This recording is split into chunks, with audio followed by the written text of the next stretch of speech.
Another amp. This one's one of my own. Came back from a hire not functioning. It's a Crown iTech HD 5000. These are great amps. I love this amp so much. And if I put a signal through it, one channel will go into protect right away, and it'll actually flash the lights in my workshop from the power draw. So it's got a little bit of sound coming out of that channel on really low volume. As soon as you give it a little bit, it trips out, and yeah, you see that the amp draws a little load spike that makes the lights dim. The power's not that great here, so not very surprised. So what we'll do is we'll just pull it apart and have a look if we can see anything visibly wrong with it, and we'll go from there.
I just noticed something.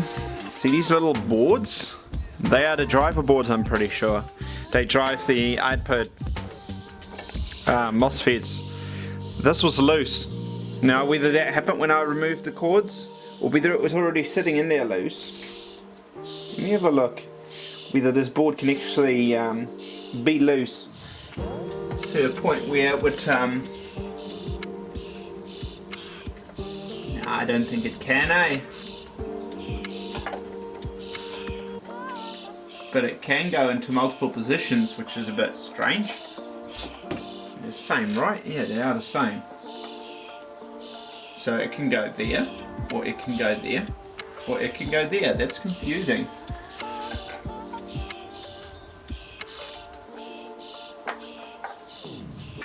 I have a feeling it goes in the middle.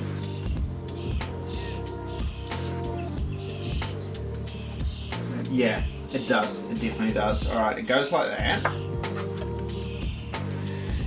There's no way that that could have been that, if I look at that. First thing I'm going to try is swap these boards around and see if the problem changes sides. Because that would indicate that the issues related to the driver board. There's also these boards here, I can swap over once again to see if the issue moves. Let me just grab the multimeter out. And what I'll do is I'll measure if there's any shorts on the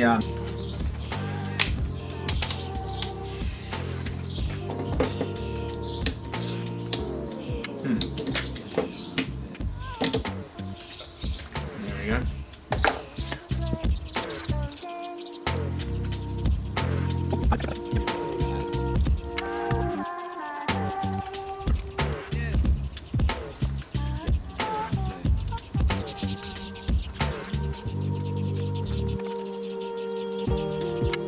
Okay.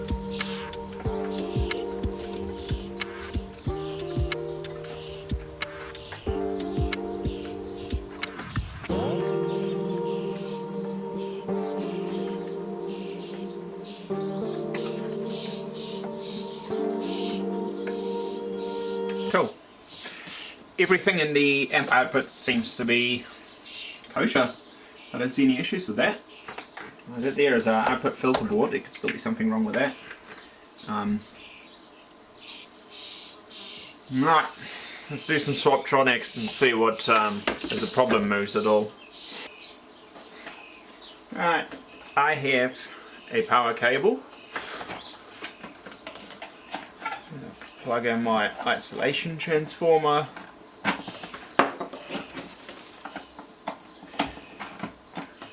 And then plug in this.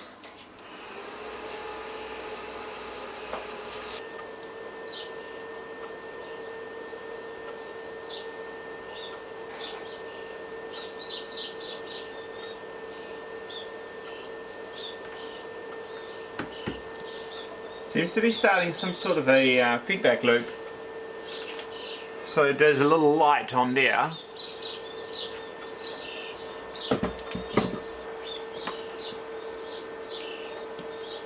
There. See that flickering? And that one's solid on. I don't know if you can see it. And it also makes the clip light flicker.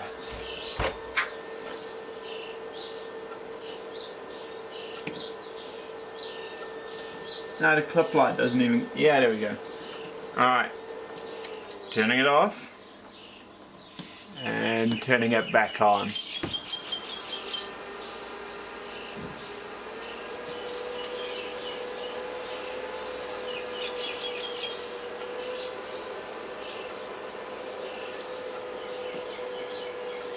It just consistently does it now.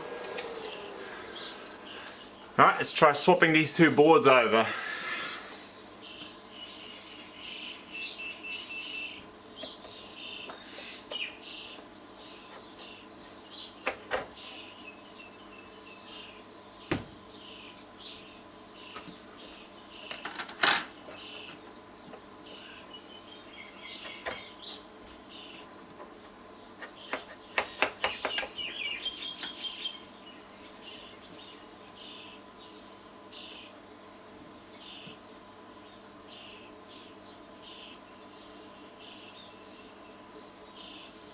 I'm just going to make sure that these are actually the same.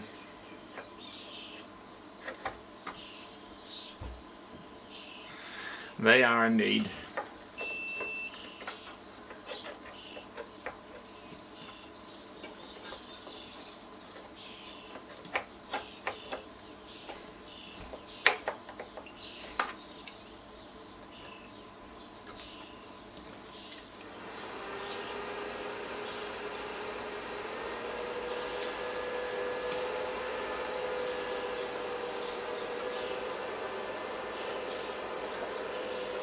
Same board, it's still got the fault. Alright, I think I need to do some research.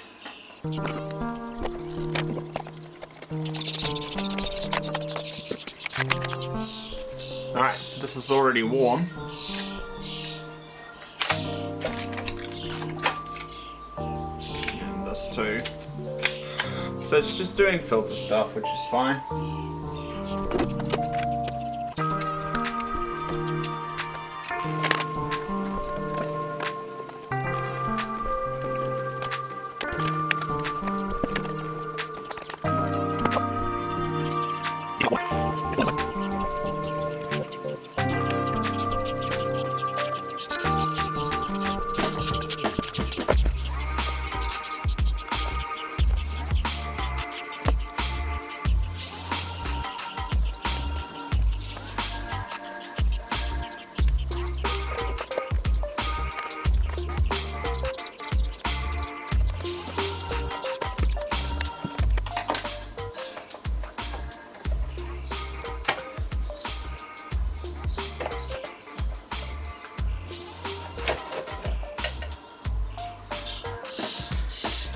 Holy shit.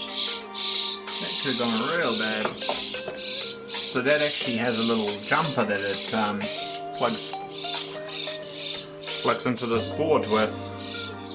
I hadn't even realised that. Sketchy.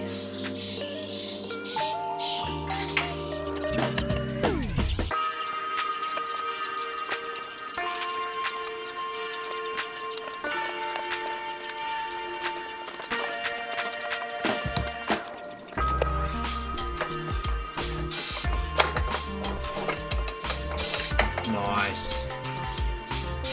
Alright, so that actually comes out as one piece. Might as well put it back together.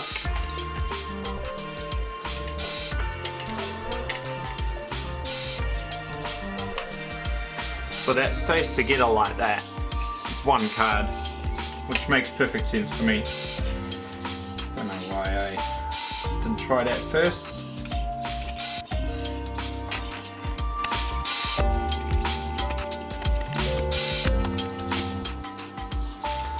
What I'll do is I'll screw the screw back in here so I don't lose it. Alright. What else must be unplugged? I might as well unplug everything now. It's a big beastie power connector there. That'll be where the mains voltages come onto the board from the power supply. And those two are fans. Alright, I think I need the bigger Torx. I'm just going to take the remainder of the screws out. I've got a fairly good idea that this power, because it's attached to the filter board there, I think this needs to come out with it. I don't really see a quick and easy way of unplugging that. It's all hard soldered. I think if I just undo all of this.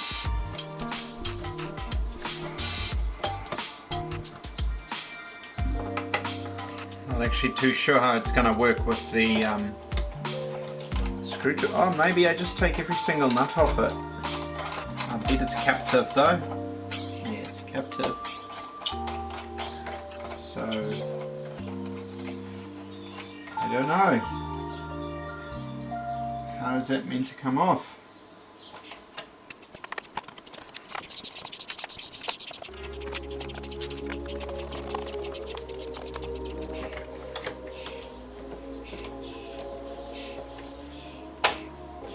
Are those cables there? They are. Alright, so it's loose. Cables are just incredibly tough. I'm going to get rid of that zip tie.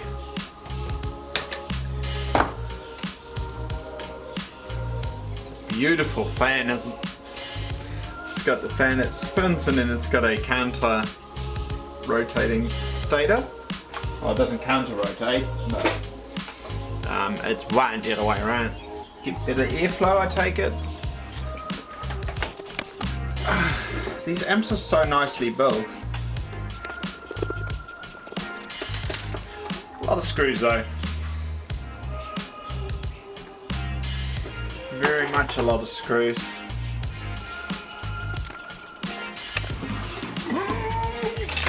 Oh god, something just came out.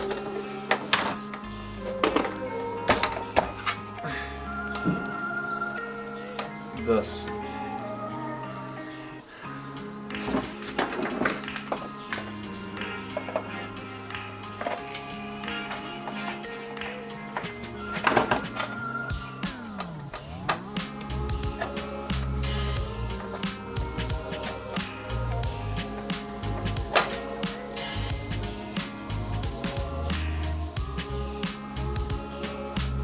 Now what the heck did all of that be stuck to?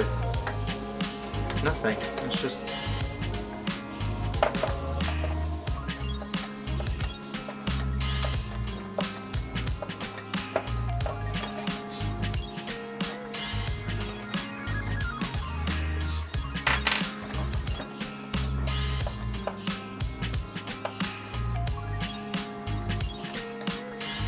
those two silly little things, isn't it?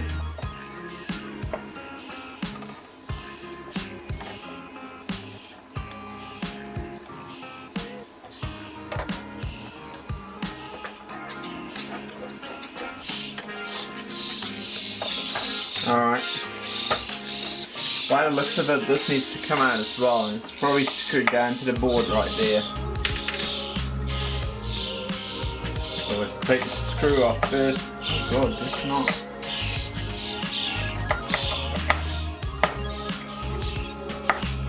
Ah, yeah, it is.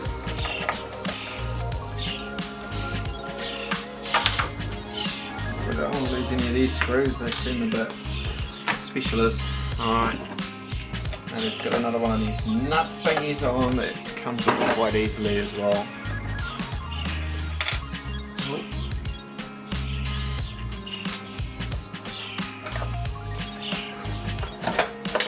There we go. That's about what I want it.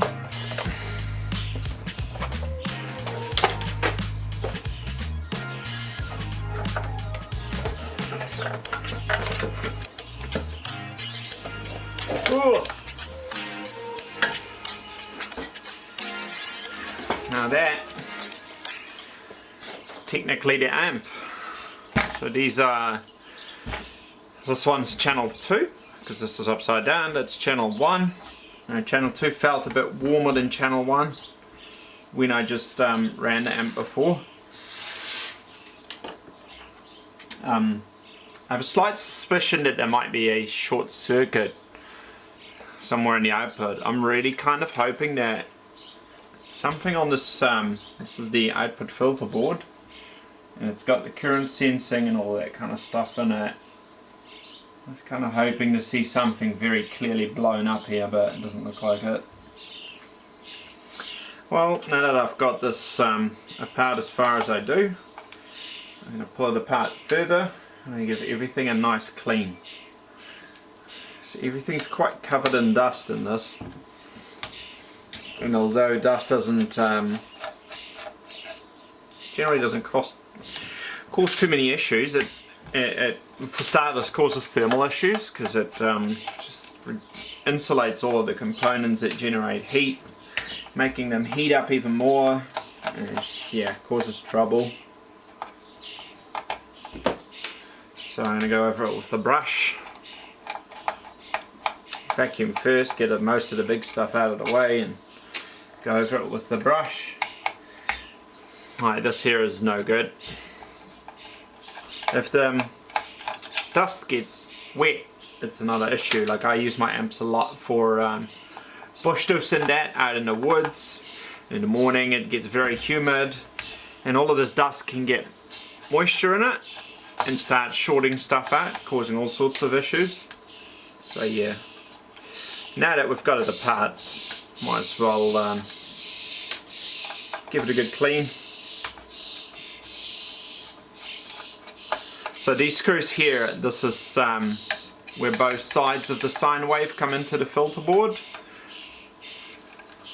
And then they go through a series of filters and current sensing resistors. The resistors themselves don't current sense, but they create enough of a voltage drop so that the amplifier can get its information about how the amp's powering things if everything's within spec.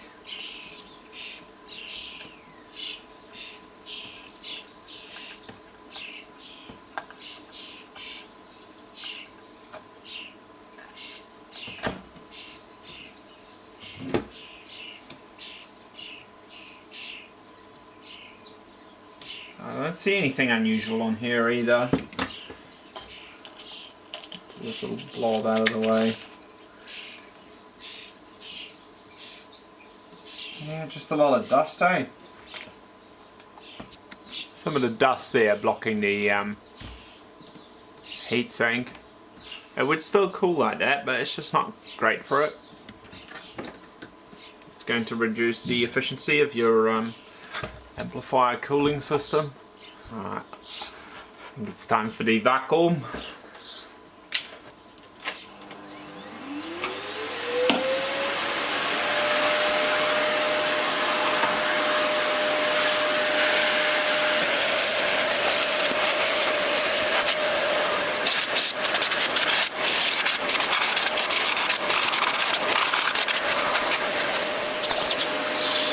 Don't see any dust on the top, which is good.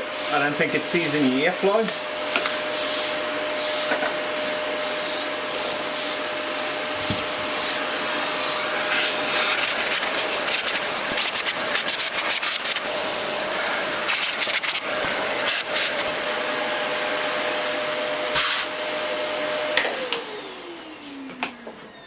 Now, this issue with the amp, It started off as an occasional issue, so it would be fine, and then sometimes it would just drop sound for a few seconds and kick back in.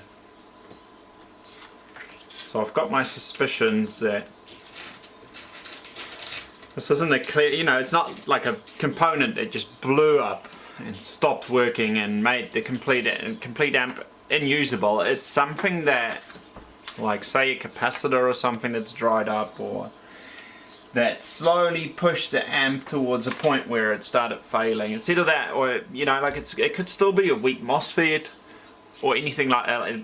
This amp uses a pretty advanced kind of way to detect clipping, and it just part of it is comparing the input and the output, and if there's a difference between the input and the output, then there is a problem, and it registers it as clip, and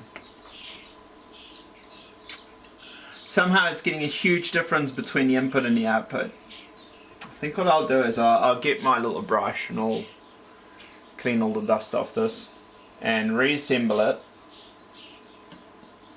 and then I might measure if I'm seeing anything funky on the output, because I don't think it's taking the PWM straight at it. I think it uses a bunch like these resistors here. We'll combine it into DC. Oh, sorry, and we'll combine it so that the average will be 0 when there's no output.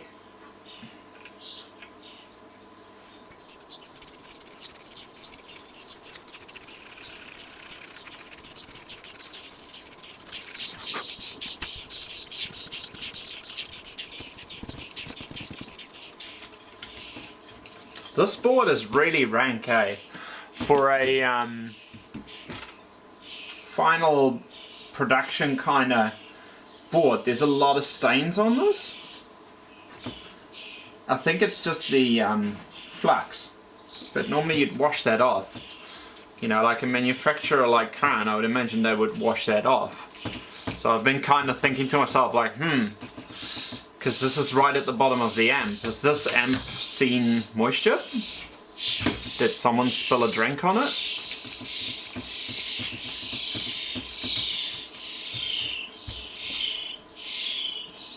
It's not sticky. No, that's flux.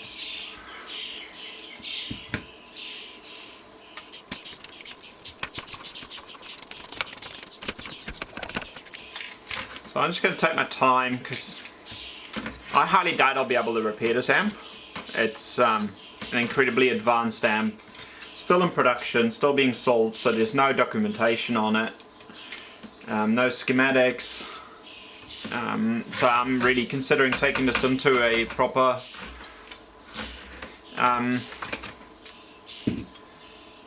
service workshop for Crown amplifiers, and seeing if they can repair it. And I'm hoping that they're going to either show me what the fault was in person, probably not though, I can't really expect that of a company, or at least explain to me what had gone wrong with it, because I am incredibly curious. But this is a little bit above my pay grade. I think this amp is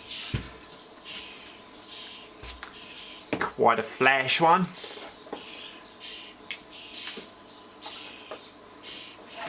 And I don't really want to experiment around with it, like it's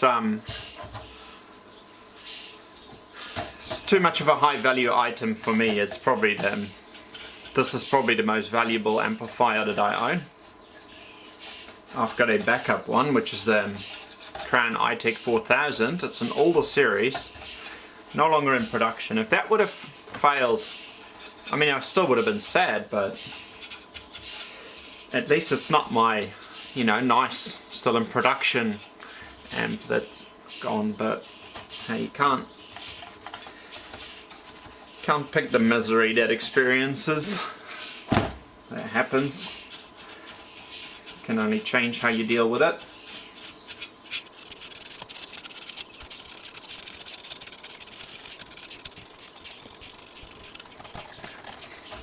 And I've seen way worse. Oh my god. Oh, alright, so that's not that attached, it's just the only thing holding it on really. are these clamps. Could take it off. I'm not going to. I really don't see the point.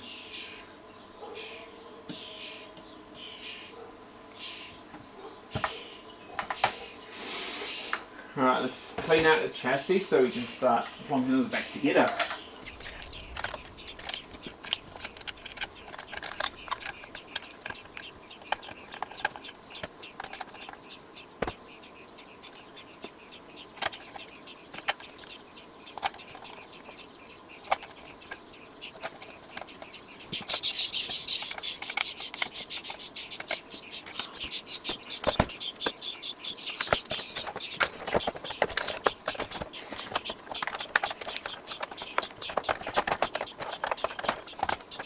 Nice.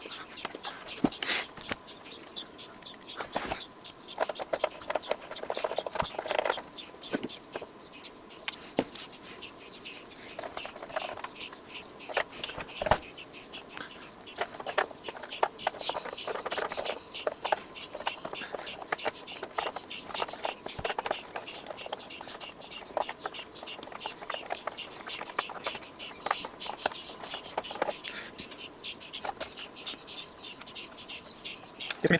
Kiss me. Oh.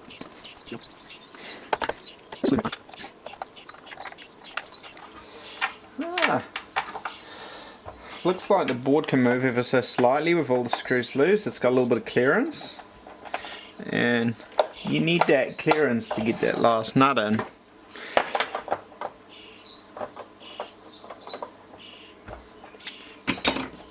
There we go.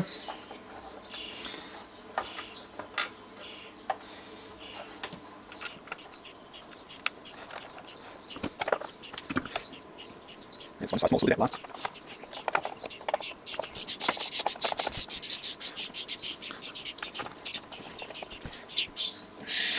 Alright, I'm just going to move this out of the way because there's a few more things I need to take the dust off.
I believe. This needs to go underneath this. Yeah, looks about right. Let's line up those holes.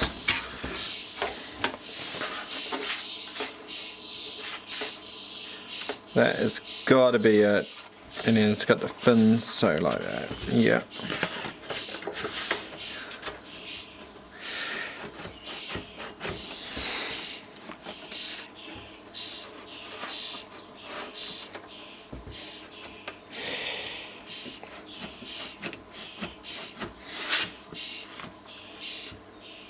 Aha.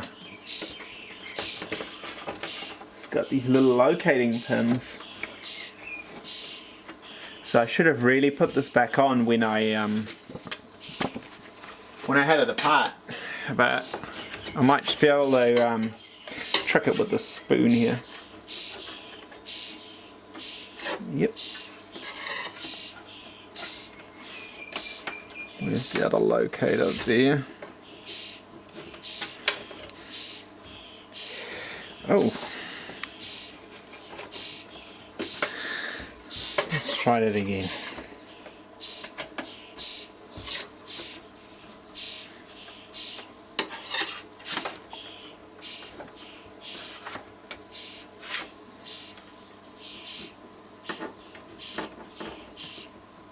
That one's in. There we go. Good old spoon. I think what I might do is screw those in first. Otherwise I'll lose their position, I think. Now, what screws were in there? I feel like it was these ones. No, they do not look right. It goes into plastic, these ones.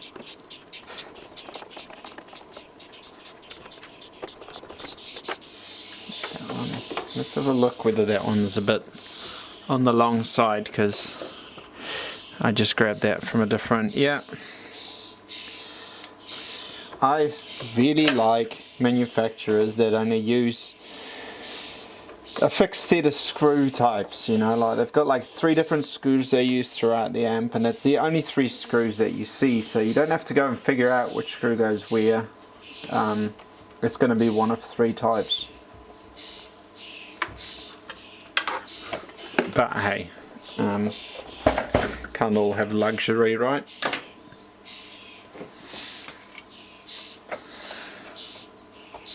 So this should actually just, the whole thing kind of plonks in there. Which is quite smart. If your board goes on it, it's super quick to replace. It would actually almost, you know, if you have a lot of these amps, it would almost pay to have some of these parts just sitting as spares.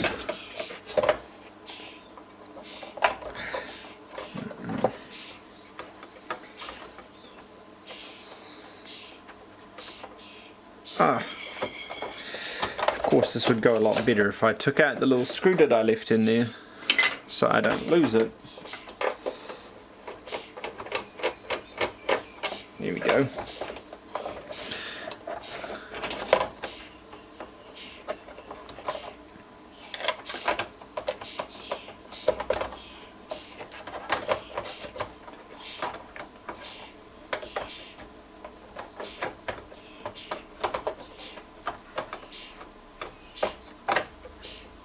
Wham bam!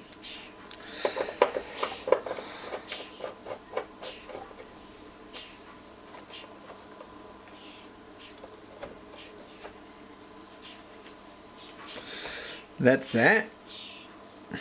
Let's plonk these cards back in, and then I think we can run we can do a little test run and see if we've highly doubt it, but if we fixed anything.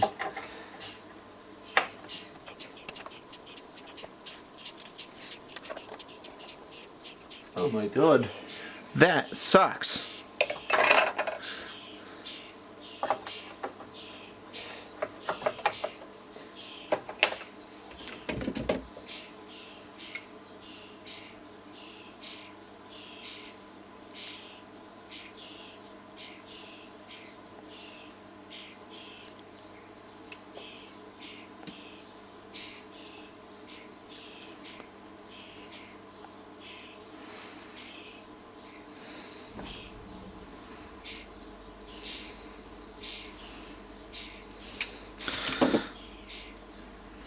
It's still a wee bit off, but I'm hoping if I just insert it in the same angle that it obviously got removed wrong, it'll plonk in there quite nicely.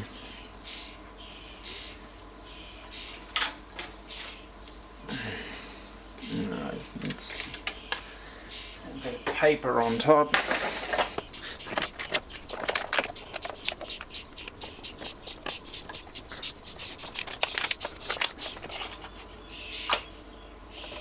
I think I swapped them. Alright, red, blue, blue.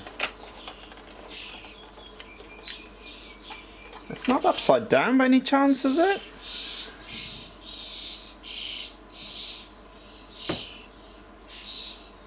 Yeah.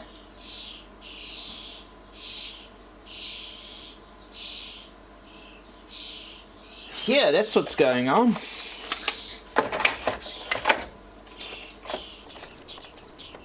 Yeah, it's better. Just gotta say, it makes no sense to make those different.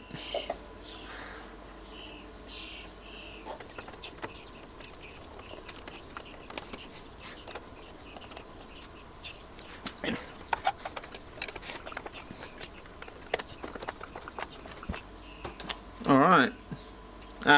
Front panel. Might help.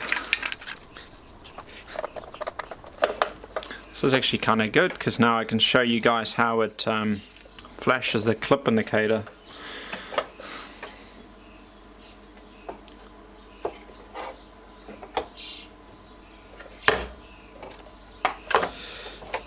That's metal. We do not want that on there.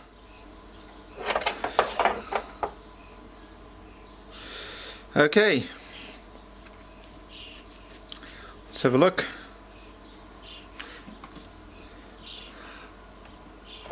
To be honest with you, I'm actually a little bit nervous. It's every time I plug an amp in, there's a chance it might go boom. I really don't want it to go boom. Not this one anyways.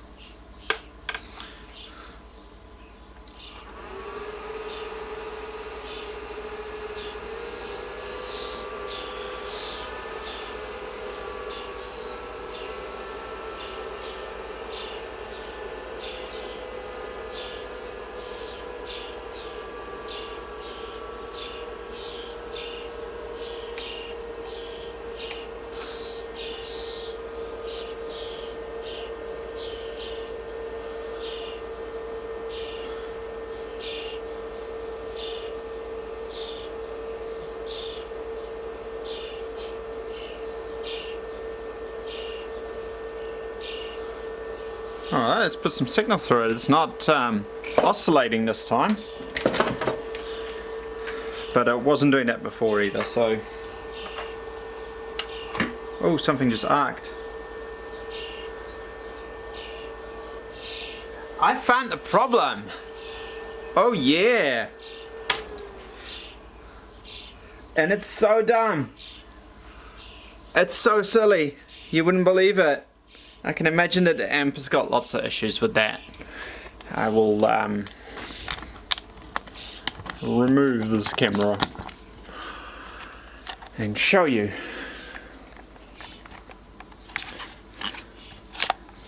So,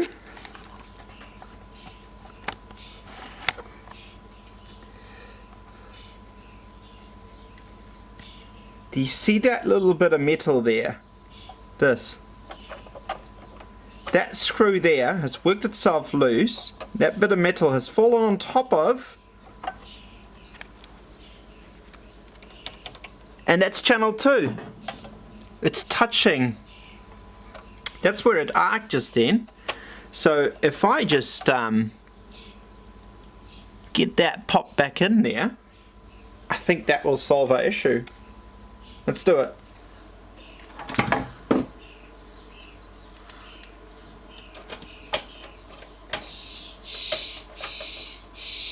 There we go.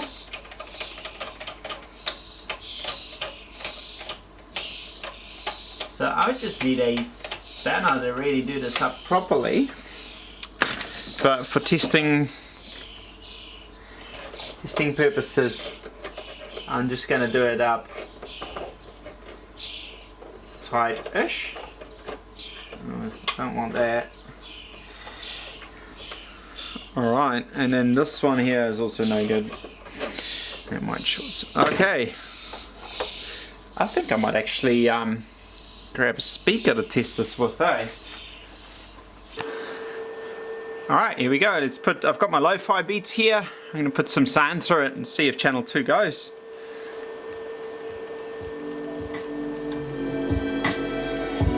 Check that out.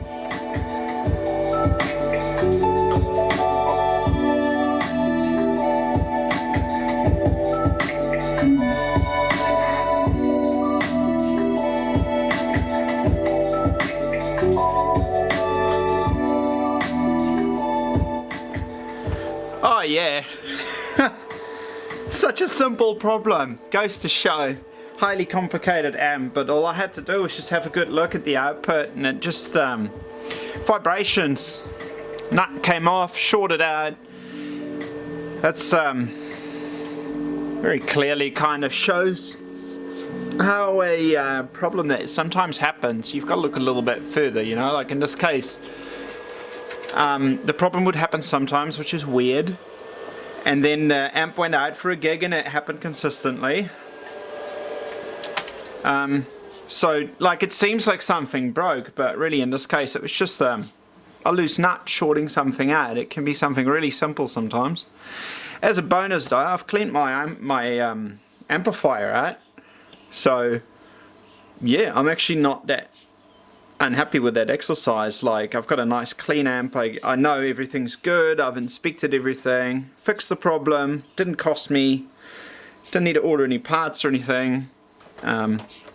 Yeah, that's a win. I'm quite chuffed with that. Now just to put it back together and give it one final test on both the channels, and then I'm going to call that a win.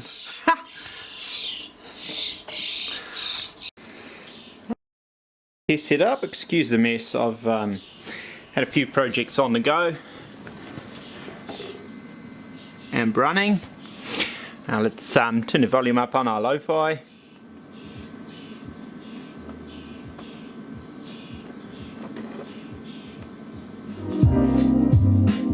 So this is channel 1.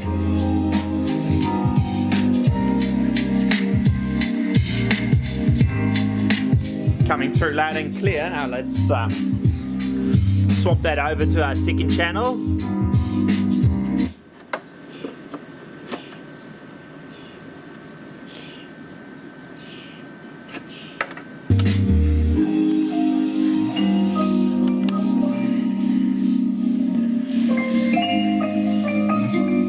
Nice and crisp.